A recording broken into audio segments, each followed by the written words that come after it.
Qui était John Magufuli, le bulldozer de la Tanzanie? Voix off.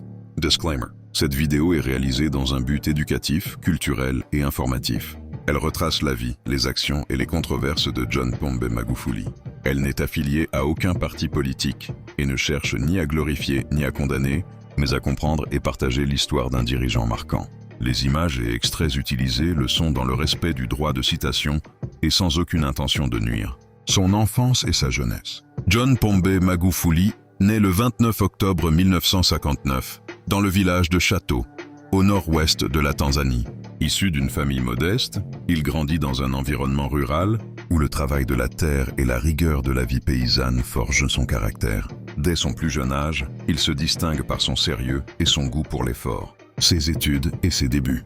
Magufuli suit des études scientifiques. Il devient professeur de chimie et de mathématiques avant d'obtenir un doctorat en chimie à Université de Dar es Salaam. Mais c'est la politique qui va l'appeler. En 1995, il est élu député du parti au pouvoir, le Chama Cha Mapinduzi, CCM.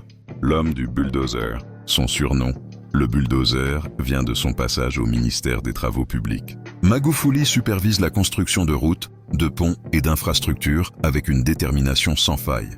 On le décrit comme un homme direct, rigoureux et parfois autoritaire, mais surtout efficace.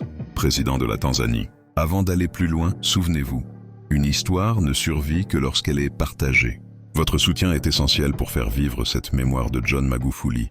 Alors abonnez-vous, partagez cette vidéo et ensemble, faisons briller la lumière du savoir à travers l'Afrique et le monde.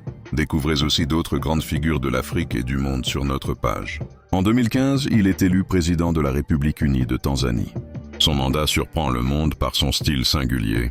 Il coupe les dépenses publiques superflues, annulant des cérémonies coûteuses.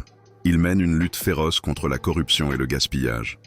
Il relance des projets d'infrastructures gigantesques, routes, chemins de fer, barrages, ports.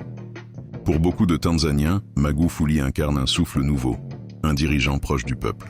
Un style controversé, mais son style est aussi critiqué. Il restreint l'espace démocratique, limite la liberté de la presse et concentre le pouvoir entre ses mains. Son autorité, parfois vue comme nécessaire, est aussi accusée de fragiliser la démocratie. Le scandale des tests Covid.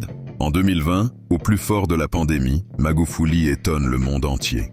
Il envoie secrètement au laboratoire national des échantillons étiquetés comme humains, mais qui provenaient en réalité d'une chèvre, d'une papaye, d'une caille et même d'huile moteur. Selon lui, certains de ces échantillons, notamment la chèvre et la papaye, sont revenus positifs. À travers cette démonstration, Magufuli voulait dénoncer ce qu'il